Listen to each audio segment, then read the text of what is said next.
To truly grasp the significance of the Anglo-Maratha War, we must first journey back in time to an India under the control of the mighty Mughal Empire. At the height of its power, the Mughal Empire was a beacon of wealth, culture, and military might. But empires, like all things, are not immune to the sands of time. As the Mughal Empire began to wane in the late 17th century, a new force emerged from the shadows: the Maratha Empire. The Marathas, native to the western Deccan Plateau, began to expand their territories, filling the void left by the Mughals.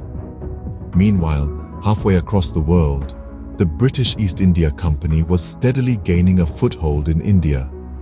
Their influence and control over Indian territories were expanding, fueled by a desire for trade and riches. These two rising powers, the Marathas and the British, were on a collision course. As the Marathas grew in power, so did their threat to the British, ultimately leading to inevitable conflict. The year was 1775, and the stage was set for a conflict that would shape the future of India. In the heart of this subcontinent, the Maratha Empire was embroiled in a power struggle. Raghunath Rao, a claimant to the throne, sought external aid to bolster his claim. Enter the British East India Company, a formidable power with vested interests in the region.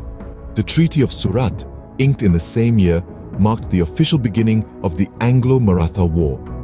The treaty, in essence, was the British East India Company's pledge of military support to Raghunath Rao in exchange for territorial gains in the western coast of India. As the British troops marched towards Pune, the Maratha capital, they faced fierce resistance in the Battle of Wadgaon. The Marathas, under the leadership of Nana Fadnavis and Mahaji Shinde, displayed tactical brilliance and a deep understanding of the local terrain. They managed to cut off the British supply lines and encircle the British troops.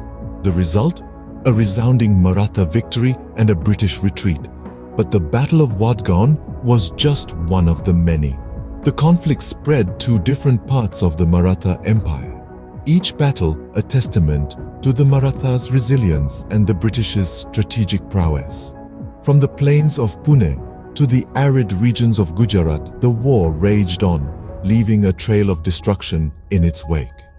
While the British had initial successes, the tide soon turned. The Marathas exploited their home advantage, their intimate knowledge of the local geography, and their guerrilla warfare tactics.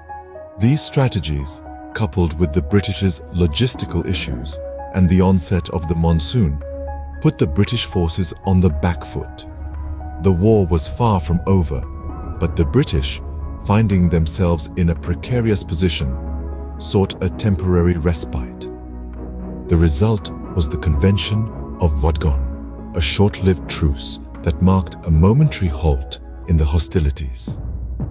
Despite their initial successes, the British soon found themselves on the back foot, leading to a temporary cessation of hostilities. While the Anglo-Maratha War officially ended with the Treaty of Salbai in 1782, its impact reverberated far beyond that. The Treaty of Salbai, a significant historic accord, marked the conclusion of the First Anglo-Maratha War. Despite the war ending in a stalemate, the terms of the treaty showcased a strategic victory for the British. The treaty ensured the British control over Salsette and Bassein, fortifying their position on the west coast of India. This was a clever move by the British, as these territories served as crucial trade and military bases. But the treaty was just the beginning.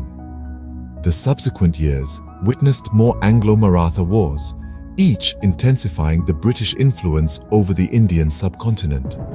Slowly but surely, the British managed to establish their control not just over the Maratha territories, but over vast expanses of India. These wars were more than mere power struggles. They were the stepping stones to British colonialism in India. The aftermath of the Anglo-Maratha War had profound implications on India's political landscape. It marked the decline of the Maratha Empire, once a formidable power in India. The war weakened the Marathas, creating a power vacuum that the British were all too eager to fill. Furthermore, The war set the stage for a new era of foreign dominance. The British capitalized on the discord and unrest resulting from the war, gradually extending their control. The war's end was, in essence, the beginning of the British Raj. The Anglo-Maratha War was not just a war, it was a turning point in India's history. It altered the course of the nation's destiny, setting it on a path of foreign rule and domination. The war, its aftermath, and its significance are reminders of the struggle for power and control that has marked human history. The Anglo-Maratha War, a struggle for power and control, marked the beginning of a new era in Indian history, setting the stage for the British Raj. So there you have it, the Anglo-Maratha War in a nutshell. We've journeyed through the historical backdrop, the ignition of conflict, the pivotal battles, and the aftermath that left profound ripples in history. The war's significance is far-reaching, casting a long shadow that informs our present and will continue to influence our future. Remember, history is not just a series of events, but a complex tapestry that shapes our present and future. Until next time, keep exploring and learning. Do like, share, and subscribe our channel for more content.